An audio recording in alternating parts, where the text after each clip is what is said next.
What's up, guys? Luna with MXS here. Today's video is brought to you by the Mobber. 10 undefeatable fighters in the UFC. This video is from MMA Release. I skipped forward in the video just to make sure it was a legit video, and it looks like it's going to be funny. So we'll see. You'll hear some noises in the background, wolves wandering around and whatnot. If you want to get your own video up here on the board, just subscribe to my channel, and then in the comments, ask for me to do a reaction video to anything you want. It doesn't matter what it is. It could be me reacting to this dog right here. Look at this face. He's excited. Whenever he's in here and I'm running my mouth, he gets excited. But seriously, subscribe, ask for a video for me to react to, and then I'll put you on the board and I'll do it. The Mobber, appreciate this. Sorry it took me so long to get to it, but I'm at it now. Let's get it started. Being unstoppable in the UFC is a very rare thing to happen. However, Khabib. in recent years, John we have seen a Jones. glimpse of unstoppable forces in the UFC who have achieved a certain level in their career. It's where certain fighters have looked Vitor unbeatable Belfort, but for a brief is that moment. steroids? here is 10 Vitor unstoppable Belfort? forces in the UFC. TRT? Number 10. 10 most Back in unstoppable. 2013, Jackson Winklejohn Brown was Yup. part of Jackson Wink Academy in Albuquerque, New Mexico. He was known for his exceptional footwork and his unpredictable fighting style inside the octagon. Jackson Winklejohn Brown faced Gabriel Gonzaga at the Ultimate Fighter 17 finale, where in the fight, Gabriel Gonzaga went for a takedown attempt, in which Jackson Winklejohn Brown was able to stuff it. He charged up his vicious elbows and landed it repeatedly on the side of Gabriel Gonzaga's head, knocking him out cold in the first I remember round. that. That was a Next crazy was fight. Alistair Overeem at UFC Final 26, where in the fight, he withstood Alistair Overeem's assault, where in an instant, he landed a brutal front kick to the face of Alistair Overeem, did. stunning him, in which he followed up with some punches to get the TKO. I love the Jackson shaking Winklejohn camera. Brown next faced Josh Barnett at UFC 168, where in the fight, Josh Barnett went for a takedown attempt, in which Jackson Winklejohn Brown was able to stuff it. He charged up his vicious elbows once again and landed it repeatedly on the side of Josh Barnett's head, knocking him out cold in the first round. Jackson Winklejohn Brown began to look like an unstoppable force in the heavyweight division, where he was just finishing fighters with ease. But once he moved out of Jackson Winklejohn Academy and went to Glendale Fight Club, Jackson Winklejohn Brown was no more. His unpredictable fighting style just disappeared and became a very laid-back, hesitant fighter inside the octagon. Yes, Since it was then, he has just been awful. beaten down by heavyweights in a very violent fashion. Yes, He's 1-4 in his last downfall five has fights, been and it looks one of like the we'll never worst. see Jackson Winklejohn Brown fight ever again inside the octagon. Sucks, dude. His downfall was the worst because he was a very promising heavyweight. He re-evaluated his game, enhancing both his striking and his wrestling, where he discovered his true potential. He re-emerged as a newborn fighter and was now known as Full Cap Mendes. Full Cap made his return to Mendes. action, flattening Cody McKenzie with a body punch in just 31 seconds of the first round. At UFC 148, he next went on to defeat Yapson Metzer, Darren Elkins, Clay Guida, and Nick Lentz in a one-sided beatdown, unleashing the beast within him. Full Cap Mendes was making a lot of noise in the 145-pound division, where he was just a terrifying force inside the octagon. He was next given the opportunity to face Jose Aldo again in a rematch at UFC 179, where in the fight, Full Cap Mendes showed new heights in all areas of the fight, giving Jose Aldo a tough time inside the octagon. After a very close fight, the unanimous decision was given to Jose Aldo, who successfully retained his title. Full Cap Mendes made his return to the octagon against Ricardo Lamas at UFC Final 63, where he just overwhelmed Ricardo Lamas with his monstrous power, finishing him by TKO in the first round. After Jose Aldo pulled out his fight against Conor McGregor at UFC 189, Full Cap Mendes was given the call to step in on 2 weeks' notice and face Conor McGregor at UFC 189 for the interim UFC featherweight title. With only 2 weeks to prepare, Full Cap Mendes wasn't able to get a full training camp, where just ordinary Chad Mendes showed up at UFC 189, where in the fight, he had great success in taking Conor McGregor down, but his cardio was affected. Ordinary His Camp monstrous power was Mendes. no more, and was getting picked apart on the feet by Conor McGregor, in which he lost the fight by TKO in the second He did. round. He got beat up pretty bad there in the One of late most rounds. intimidating forces in the UFC when he has a full camp, and hopefully we'll get to see Full Cap Mendes in action very soon in the future. God bless. Number 8. Michael Bisping has had many ups and downs in his UFC career, where he had come so close to challenging for the title, but would always come up short. When the UFC held a card in his home country of England, hometown Bisping would show up, where he would just show a whole new version of himself, where all of his abilities were taken to a whole new Hometown level, where he would Bisping. always earn the victory. This was shown when he fought Anderson Silva at UFC Final 83. God, that was at a- the end of the third round. Anderson Silva landed was a brutal beating. knee, knocking Michael Bisping down. Michael Bisping was able to recover and Beating won the and fight broken by unanimous Anderson decision. Silva. This victory would lead hometown Bisping to step in on short notice for injured Chris Weidman at UFC 199 and face Luke Rockhold in the main event for the UFC middleweight title, where in the fight, he knocked Luke Rockhold out in the first round to become the new UFC middleweight champion of the world.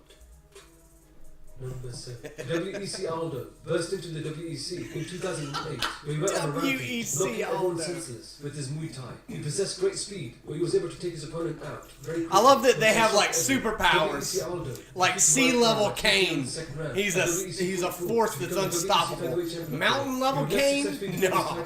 Against Uriah Faber, absolutely kicking the crap out of his legs to win the fight by unanimous Kicking the crap out of his legs. By knockout in the second round at WEC 51. When the WEC merged with the UFC, WEC Aldo had made major changes to his fighting style, where he was not the aggressive fighter he once was, where he became known as Jose Aldo, where he was just doing enough to win the fight.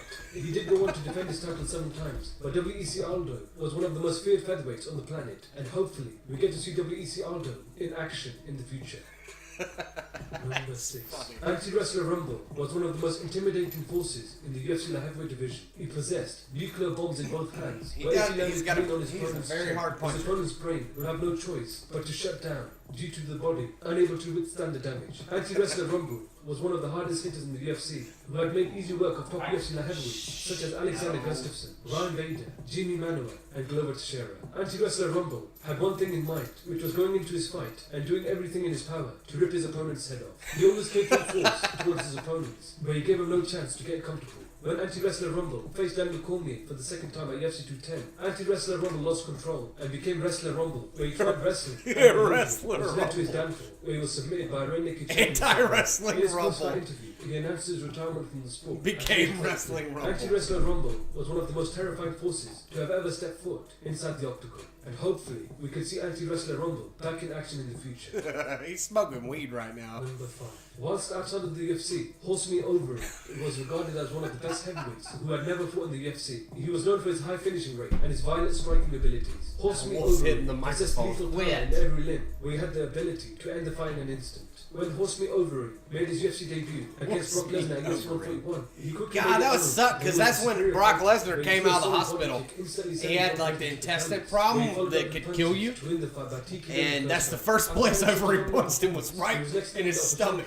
To face then UFC heavyweight champion Junior Dos Santos at UFC 146. Leading up to the fight, he failed his pre-fight drug test for elevated testosterone levels and was suspended for 9 months, losing his title shot. When he returned as regular Overeem, where he suffered a string of knockout losses to Antonio Silva, Travis Brown, and Ben Rothwell. Horsemeat Overeem was long gone and was never seen again. Regular Overeem moved to Jacksonville in Albuquerque, New Mexico, where he made massive changes to his fighting style. He became more patient with the striking and developed great footwork to help him time his punches. With his new fighting style, he was able to put together 4 solid wins and even earned himself a title shot. Although he made a successful comeback, it seems as though regular Overeem has found what works for him. But Horsemeat Overeem was truly something you would find in a video game, as he was just an overwhelming force in the heavyweight division.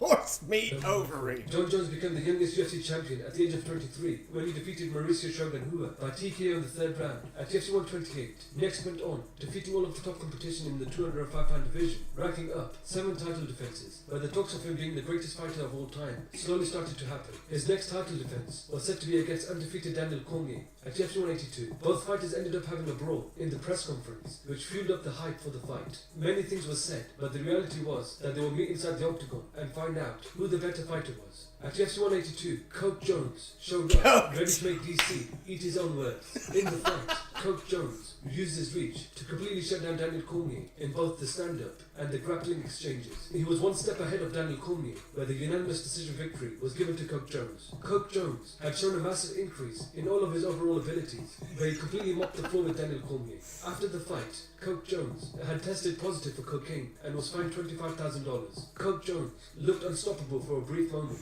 and will always be remembered for giving Daniel Cormier his first loss. Number 3. Ever since Healthy Khabib made his UFC debut in 2012, he has used his high-level samba and has just ran through all of his competition with ease, keeping his undefeated record of 24-0 intact. Healthy Khabib's Khabib. strong grappling game has made him into a difficult challenge for all the opponents he has faced so far. Who was he? He was supposed to fight Tony Ferguson and then was like sick or something. Backed out. I think it was going to be his first loss, and he realized it. Number of knee injuries. When Healthy Khabib made his return, he completely mauled late replacement Darrell Hodger, finishing him by TKO in the 2nd round at UFC on Fox 19. He then put a one-sided beating on Michael Johnson. Yeah, you can't. Forcing him to tap. He beat the crap out of Michael Johnson, man. He was next scheduled to face Tony Ferguson. Yeah, for the interim lightweight title at UFC 209. They got sick. Tony Ferguson, much bigger dude than Khabib. And the fight was cancelled. Healthy Khabib is one of the scariest lightweights in the world when he is healthy, and I believe if he approaches fights a lot smarter, he could definitely become the UFC lightweight champion in the future. Number 2. Sea-Level Kane is one of the most terrifying forces in the UFC heavyweight division today. He is known for his enormous gas tank and his ferocious beatdowns. He has put I knew they would do that. Fighting style mixed with his ability. I knew they would do that. Has led him to become the 2-time UFC heavyweight champion. Although many injuries have set him back, Sea-Level Kane didn't seem to have any weaknesses. But once he faced Mauricio Verdun at UFC 188 in a title unification bout in Mexico, his biggest weakness was revealed. This weakness was altitude. Sea-Level Kane was seen to fade away as the fight progressed, where he became sluggish in his movements and his conditioning didn't help him one bit in the fight. He was easily getting tagged by Fabricio Verdun, where he desperately went for a takedown in the 3rd round, in which he ended up in a guillotine choke and was forced to tap. Sea-Level Kane is a force to be reckoned with. That's one of my favorites, seriously. Sea-Level Kane. There's so many like fake YouTube accounts that are Sea-Level Kane. They're some of the best comments you'll see. TRT Vitor! In his final form, known as TRT Vitor, he developed superhuman abilities in which he was able to execute wild spinning kicks and could Dude! with a single strike. All of his You should watch that Joe Rogan thing. He looked untouchable inside the TRT Vitor was one of the scariest men alive. He knocked out Michael Bisping via head kick in the 2nd round at UFC on FX7. He next knocked out Luke Rockhold via spinning heel kick in the 1st round at UFC on FX8, and next knocked out Dan Henderson via head kick in the 1st round at UFC Final 32. After 3 violent finishes, he was next in line for a title shot at then UFC middleweight champion Chris Weidman. The Nevada State Athletic Commission banned the usage of testosterone replacement therapy, where TRT Vitor was no more. Both fighters eventually faced off at UFC 187. God, Chris Weidman absolutely he looked like he lost so much weight. It was so crazy. As he looked so Look at that. compared to when he was on TRT. His Like superhuman ripped, abilities are no more, larger. and now he is currently 1-4 in his last 5 fights. That's funny. Sea-Level Kane and TRT Vitor Belfort are my favorite. That's freaking hilarious. The Mobber, man, you were right. You kind of gave it away, which is no big deal. You kind of gave it away when you were like, hey, man, this is funny. You need to watch it. Because I'm thinking it's just like, it's going to be the 10 most undefeated fighters or whatever, like John Jones and all them. But freaking hilarious. I like how they put in the comments. Somebody put head movement Ronda as number 4. He's saying this is what the list should have been. TRT Belfort, Sea-Level Kane, Efficient Connor at number 3, number 4, head movement Ronda, number 5, Backpack Maya, number 6, Not Angry Aldo, number 7, Don't Get Knee Chris, number 8, Full Camp Mendes, that's the same one, Horse Meat Overeem, Budweiser Cerrone. Very true. When Donald Cerrone's out riding jet skis, I'm talking about right before the fight, like the night before the fight. He's riding jet skis, drinking beer, partying. Like, that's when you know Cerrone's going to come in and beat somebody's face off their body. But the Mobber, man, I really appreciate that. That was super funny. If y'all want to get your video on the board, subscribe to my channel, and in the comments of this video or any other video, just say, hey, man, react to dogs flying across the Pacific Ocean. And I'll look it up and react to it. But subscribe, comment, and you'll get your name on the board. I'll do a reaction video for it. I appreciate y'all watching. Check me out SoundCloud, Instagram, Twitter, and like always, check me out on the streets.